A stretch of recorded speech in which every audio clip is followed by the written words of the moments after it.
21 job fair sites ang nakatakdang buksan ng Department of Labor and Employment o DOLE para sa paggunita sa ika-70 anibersaryo ng ahensya sa darating na December 1 hanggang December 14 sa buong bansa. Tinatayang halos 28,000 bakanting trabaho ang iaalok ng DOLE sa mga job seeker na makikilahok sa aktibidad.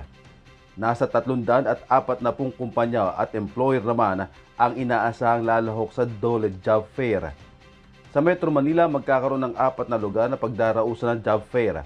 Kabilang dito ang mga lugar ng Manila Science High School Auditorium sa Taft Avenue, Manila sa December 1. Sa Barangay Hall ng Barangay Poblacion, Patero sa December 7. Sa Robinsons Metro East sa Pasig City sa December 5 para sa local job fair at sa December 3 para naman sa trabahong ialok sa ibayong dagat.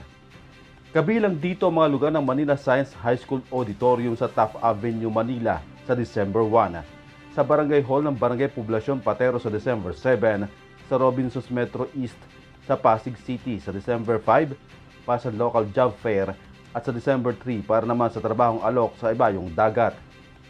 Ilan sa mga pangunahing industriya na makikisa sa job fair ay ang business processing outsourcing, manufacturing, retail and sales construction and hospitality.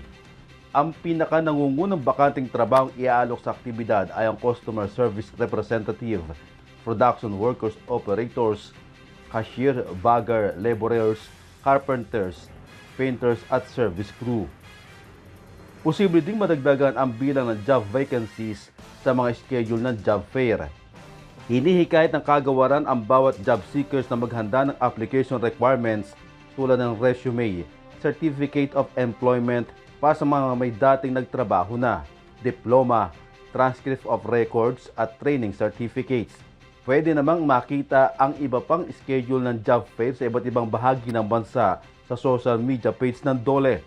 Ang paggunita ng ika-70 anibersaryo ng ahensya ay sa ilalim ng temang DOLE at 90, serbisyong mabilis at matapat sa bagong Pilipinas.